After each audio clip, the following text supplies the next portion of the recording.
இன்றைக்கும் 27 பேர் கைது செய்யப்பட்டிருக்கிறார்கள்.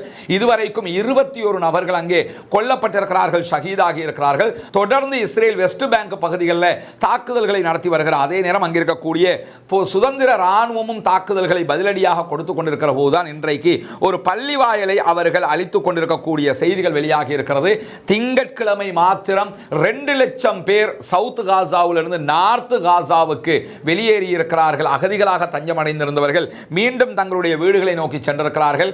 இன்றைக்கும் லட்சக்கணக்கான மக்கள் மீண்டும் சென்று கொண்டிருக்கக்கூடிய நேரத்தில் ஐநாவினுடைய தரவுகளின்படி காசாவில் இருக்கக்கூடிய அனைத்து கட்டடங்கள்ல 3/2 பகுதி கட்டடங்கள் மொத்தமாக அழிக்கப்பட்டிருக்கிறது என்கிறது ஐநாவினுடைய அறிக்கை. ஆயத்துல்லா அலி ஹாமனி முதல் தடவையாக தற்போது காசாவில் ஏற்பட்டிருக்கக்கூடிய இந்த சமாதான நடவடிக்கை தொடர்பான தன்னுடைய கருத்தை வெளியிட்டிருக்கிறார். அதிலே அவர் சொல்லியிருக்கக்கூடிய முக்கியமான கருத்து தான் இஸ்ரேலை இறுதியிலே பாலஸ்தீனம் மண்டியிட வைத்து விட்டது. இந்த சமாதான நடவடிக்கை என்பது இஸ்ரேலுக்கு மிகப்பெரிய பலத்த அடியாக மாறியிருப்பது மட்டுமல்லாமல் பாலஸ்தீன மக்களுக்கான வெற்றியாக மாறியிருக்கிறது. ஒரு சிறிய நிலப்பரப்பு, ஒரு மட்டுப்படுத்தப்பட்ட ஏரியாவில் இருக்கக்கூடிய காசாவுக்குள்ள ஜியோனிச ஆட்சியாளர்கள் ஆயுதமேந்தி நடத்திய தாக்குதல்களால் அமெரிக்கா அதற்கு முழுமையான ஒத்துழைப்பை கொடுத்து கூட அவர்களால் அங்கே வெல்ல முடியாது, முழங்காலிட்டு மண்டியிட்டு சரணடைந்திருக்கிறார்கள். பாலஸ்தீன மக்கள் தான் இறுதியிலே ஜெயித்திருக்கிறார்கள்.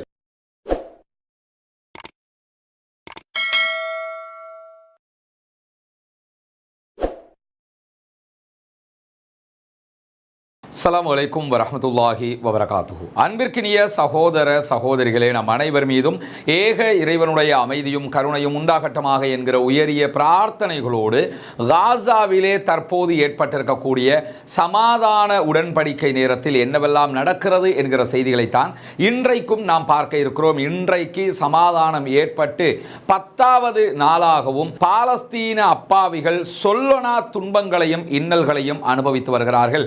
அது தொடர்பான செய்திகளை இன்றைக்கு நாம் பார்க்க இருக்கிறோம். அதே நேரத்தில் நமக்கெல்லாம் தெரியும், நம்முடைய 2 சேனல்கள் டிஸ்மிஸ் ஆகி இருக்கக்கூடிய இந்த நேரத்தில் 3வதாக ரஸ்மின் எம்ஐஎஸ்சி நியூஸ் என்கிற இந்த சேனல் வழியாக உங்களுக்கு காசாவினுடைய செய்திகள் மட்டுமல்லாமல் மேலதிகமான மார்க்கம் தொடர்பான அதே போன்று வெளிநாட்டு விவகாரங்கள் தொடர்பான செய்திகளை எல்லாம் நம்ம தொடர்ந்து தந்துக்கிட்டு இருக்கிறோம். இந்த நேரத்தில் நமக்கு தெரியும், கடந்த 470 நாட்களாக காசா பற்றிய வீடியோக்களை நம்ம பேசி வர்றோம்.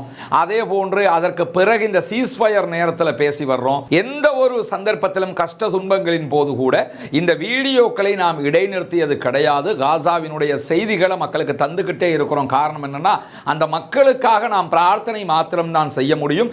அதை நாம் செய்ய வேண்டும் என்பதற்காகத்தான் இந்த முயற்சியை நம்ம செஞ்சு வர்றோம். இதே நேரத்தில் நம்முடைய எந்த வீடியோக்களுக்கும் நாம காப்பிரைட் கிளைம் பண்ணது கிடையாது.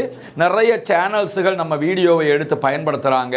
நம்ம அவங்களுக்கு எந்த விதமான குறைகளையும் சொன்னது கிடையாது, எடுக்க வேண்டாம் என்று தடை விதித்ததும் கிடையாது, ஒருபோதும் காப்பிரைட் கிளைம் பண்ணதும் கிடையாது. நம்முடைய வீடியோக்கள் அத்தனையுமே ஓப்பன் ரிசோர்சஸ் ஆகத்தான் வைத்திருக்கிறோம். யாரும் அதை எடுத்து பயன்படுத்த முடியும் என்பதிலே எந்த மாற்று கருத்தும் இல்லை. ஆனால் அதிலே இந்த மாறுதல்களையும் கருத்து மாறுதல்களையும் செய்ய வேண்டாம் என்கிற கோரிக்கையை தான் நம்ம தொடர்ந்து முன்வச்சு வந்த நேரத்தில் தற்போது இந்த 2வது சேனல் முடக்கப்பட்டதோட ஒருத்தர் என்ன பண்ணாருன்னு கேட்டால், அவர் உருவாக்கி வச்சிருந்த ஒரு சேனல், ஒரு சில சப்ஸ்கிரைபர்களோடு இருந்த ஒரு சேனலை மொத்தமாக நம்முடைய இல்லாமல் போன சேனலில் பேரில் மாற்றி அதனுடைய நம்ம அதில் போட்டிருந்த ப்ரொஃபைல் ஃபோட்டோ, அதில் நம்ம வச்சிருந்த மேலே வச்சிருந்த டைம்லைன் ஃபோட்டோ அனைத்துமே அச்சு அசலாக அதே போன்று மாற்றம் செய்து அதில் வீடியோக்களை ஏற்ற ஆரம்பித்து விட்டார். அந்த சேனலுக்கு மாத்திரம் நம்ம காப்பிரைட் கிளைம் பண்ணி இருக்கிறோம். கிளைம் பண்ணது மட்டுமல்லாமல் அந்த சேனல் தற்போது முடக்கப்பட்டிருக்கிறது.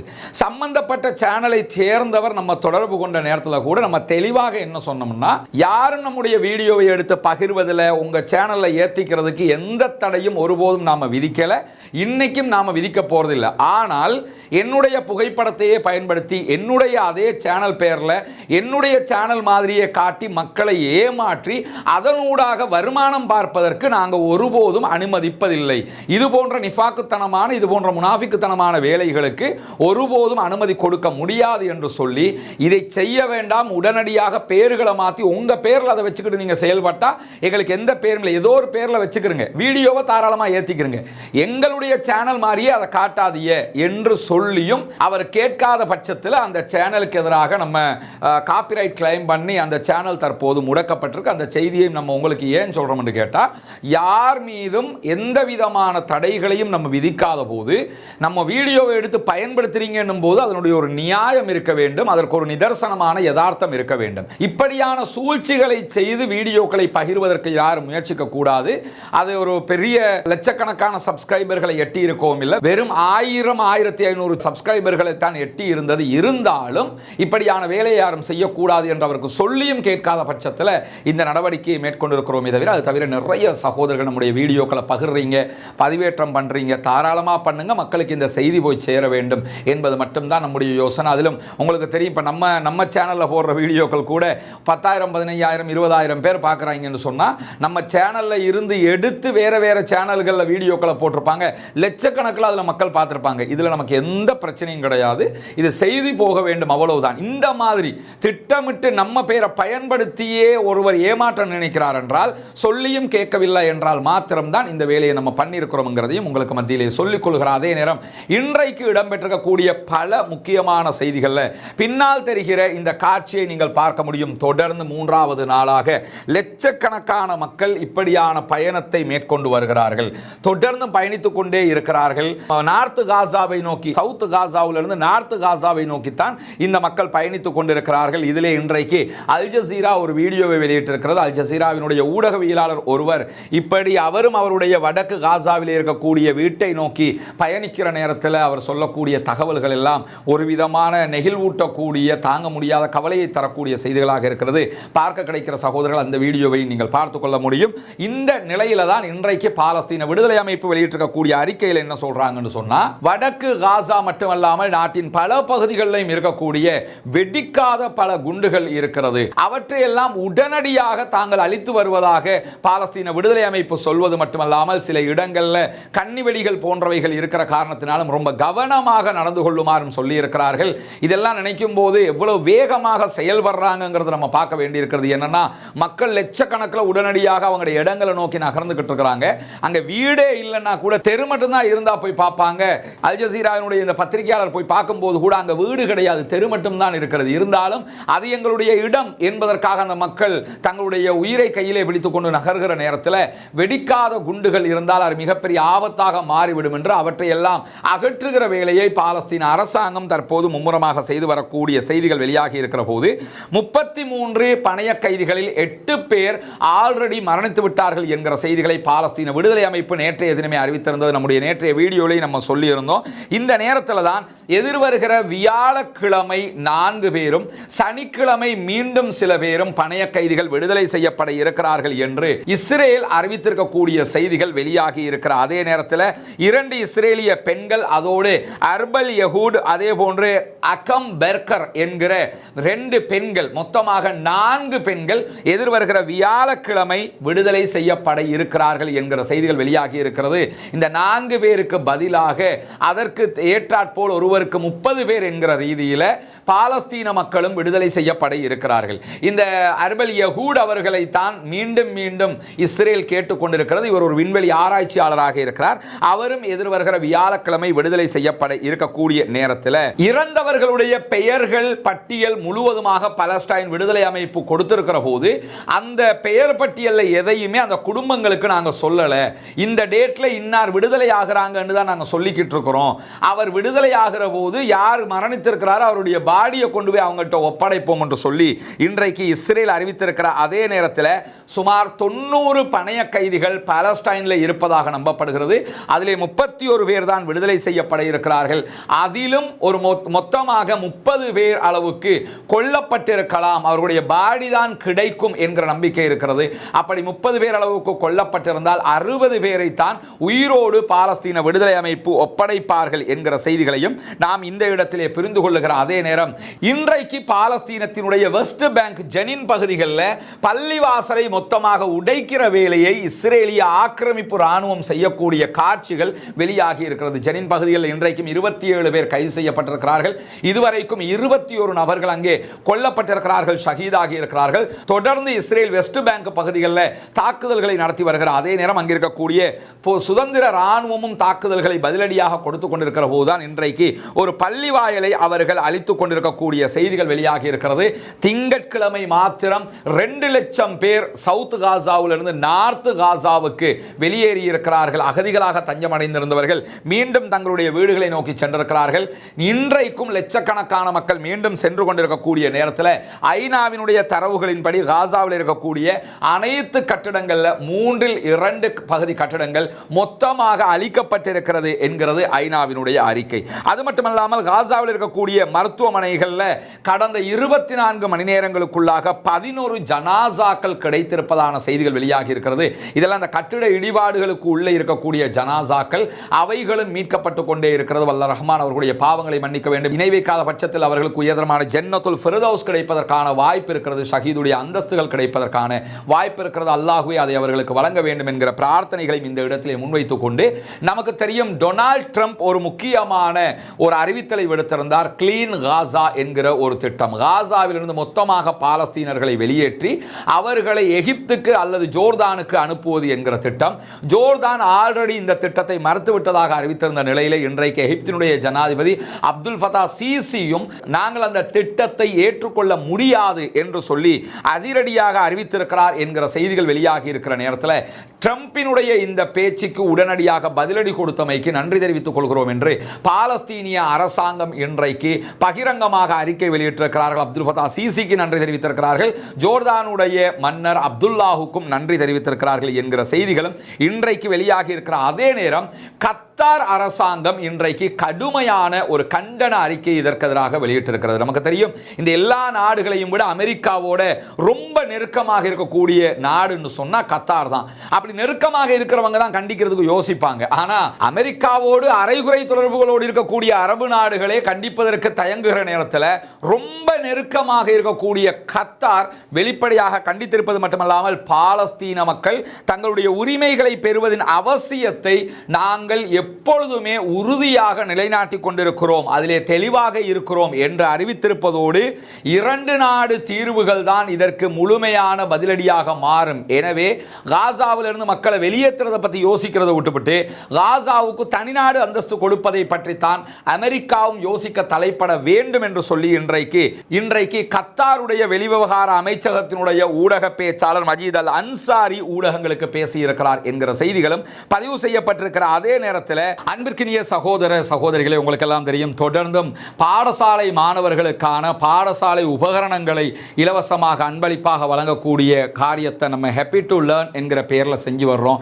இதுவெல்லாம் நீங்கள் தரக்கூடிய சதக்கா தான தர்மத்தை கொண்டுதான் செய்து வருகிறோம் என்பது உங்கள் அத்தனை பேருக்கும் தெரியும். நிறைய பாடசாலைகளில் இருந்தும் தனி மனிதர்களாகவும் நம்மிடத்தில் உதவிகளை கேட்டுக்கொண்டே இருக்கிறாங்க.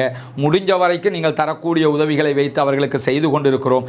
ஆனால் நிறைய கோரிக்கைகள் வருகிற காரணத்தினால உங்ககிட்டே தான் நாங்கள் வந்து இந்த கோரிக்கையை முன்வைக்க வேண்டி இருக்கிறது. எனவே பாடசாலை மாணவர்களுக்கு உதவுவதற்காக உங்களால் முடிந்த தான தர்மத்தை வாரி வழங்குங்கள். முன்னால் தெரியக்கூடிய நம்முடைய தொலைபேசி மற்றும் வாட்ஸ்அப் இலக்கத்திற்கு உங்களால் முடிந்த உதவிகளை தொடர்பு கொண்டு வழங்க முடியும் என்கிற செய்தியையும் மீண்டும் இந்த இடத்திலே சொல்லிக் கொள்கிறேன். இன்றைக்கு இன்னும் ஒரு முக்கியமான செய்தியும் வெளியாகி இருக்கிறது. அது என்ன முக்கியமான செய்தி என்று சொன்னால், 2 நாடு தீர்வு தொடர்பான ஒரு முக்கியமான சந்திப்பை மேற்கொள்ள இருப்பதாக அமெரிக்காவினுடைய ஜனாதிபதி வெளிப்படையாக தற்போது தெரிவித்திருக்கிறார். அமெரிக்காவுக்கு பயணமாகிற இஸ்ரேலிய பிரதமர் பெஞ்சமின் நெதன்யாகுவோடு சந்தித்து பேசுகிற நேரத்தில் 2 நாட்டு தீர்வுகள் தொடர்பாகவும் அந்த சந்திப்பில் பேசப்படும் என்கிற செய்திகள் அதிர்ச்சிகரமாக இன்றைக்கு வெளியாகி இருக்கிறது. பொதுவாக அமெரிக்கா இதை பல ஆண்டுகளாக சொல்லி வந்தாலும் இப்படி வெளிப்படையாக பேசுறது கிடையாது. ஆனால் பெஞ்சமின் நெதன்யாகுவோடு இந்த பேச்சுவார்த்தைகள் நடக்க இருப்பதான செய்திகள் இன்றைக்கு இஸ்ரேலிய பத்திரிகைகளை சிலாகித்து எழுத ஆரம்பித்திருக்கின்றன. உண்மையிலேயே பாலஸ்தீனுடைய விவகாரத்துக்கு வேறு எந்த தீர்வுகளையும் இவர்களால் முன்வைக்க முடியாது. பாலஸ்தீனத்தை தனி நாடாக அங்கீகரிப்பதை தவிர வேறு வழிகளே கிடையாது. எனவேதான் தற்போது இப்படியான ஒரு பேச்சுவார்த்தையும் நடத்த இருப்பதாக இன்றைக்கு இந்த செய்திகள் வெளியாகி இருக்கிறது. வாஷிங்டன்ல ஜனாதிபதி டொனால்ட் ட்ரம்பை சந்திக்கும் போது இந்த பேச்சுக்களும் அதில் இடம்பெறும் என்பதுதான் மிக முக்கியமானதாக மாறி இருக்கிறது. பொறுத்திருந்து பார்ப்போம் என்ன செய்ய போகிறது அமெரிக்கா, என்ன நடக்க போகிறது, பாலஸ்தீன மக்களுக்கான விடிவு காலம் எப்படி இருக்க போகிறது என்பதை வல்ல ரஹ்மான் தீர்மானிக்க போதுமானவனாக இருக்கிற இதே நேரத்தில் செர்பியா நாடு இஸ்ரேலுக்கு தேவையான பல ஆயுதங்களை வழங்கி கொண்டிருக்கிறது என்கிற செய்திகளை இன்றைக்கு ஹாரெட்ஸ் பத்திரிகை வெளியிட்டிருக்கிறது. இஸ்ரேலில் வெளியாகக்கூடிய ஒரு முக்கியமான பத்திரிகையாக ஹாரெட்ஸ் இருக்கிறது. ஹாரெட்ஸ் இன்றைக்கு வெளியிட்டிருக்கக்கூடிய செய்திகள் என்ன சொல்றாங்கன்னா, கடந்த பல மாதங்களாக நடைபெற்ற யுத்தத்தின் போது செர்பியாவில் இருந்து இஸ்ரேலுக்கு ஆயுத ஏற்றுமதி 3000% அதிகரித்திருக்கிறது என்கிற செய்திகளை வெளியிட்டிருப்பது மட்டுமல்லாமல் அதே போன்று வெடி மருந்துகள் பற்றாக்குறை யுத்தத்தின் போது இஸ்ரேலுக்கு ஏற்பட்டதன் காரணமாகத்தான் செர்பியாவில் இருந்து அவங்க நிறைய ஆயுதங்களை இறக்குமதி செய்தது மட்டுமல்லாமல் இதற்கு பகரமாக செர்பியாவுக்கு இஸ்ரேலிய அரசாங்கம் அவர்களுடைய நாட்டு மக்களை கண்காணிக்கும் விதமான உளவு அமைப்புகளை வழங்கி இருக்கிறது என்கிற செய்திகளும் வெளியாகி இருக்கிறது. இஸ்ரேலை பொறுத்தவரையில அவங்க மற்ற நாடுகளுக்கு ஆயுதம் விற்பதை விட அதிகமாக டெக்னாலஜியை தான் விற்கிறாங்க.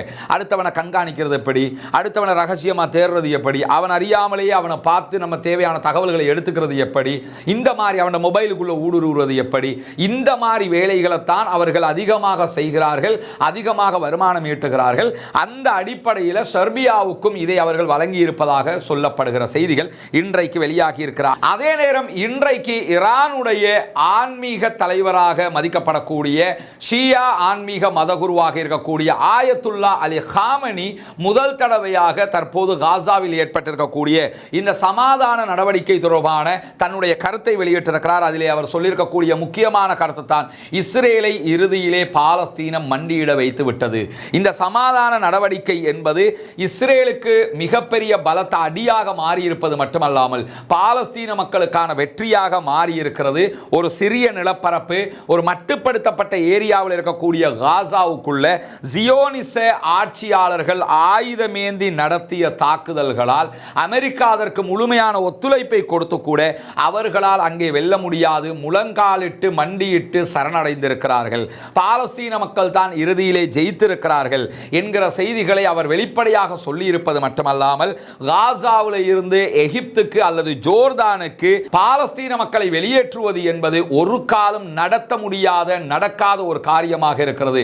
ட்ரம்பினுடைய இந்த யோசனைகள் ஏற்றுக்கொள்ள முடியாதது என்று சொல்லி அவரும் இன்றைக்கு வெளிப்படையாகவே இந்த செய்திகளை கண்டித்திருக்கிற செய்திகளோடு இன்றைக்கு ஈரானுடைய வெளிவிவகார அமைச்சர் அப்துல்லா ஹராச்சி அவர்கள் வெளியிட்டிருக்கக்கூடிய ஒரு தத்ரூபமான கருத்து மிக முக்கியமாக ஊடகங்களில் இடம் பிடித்திருக்கிறது.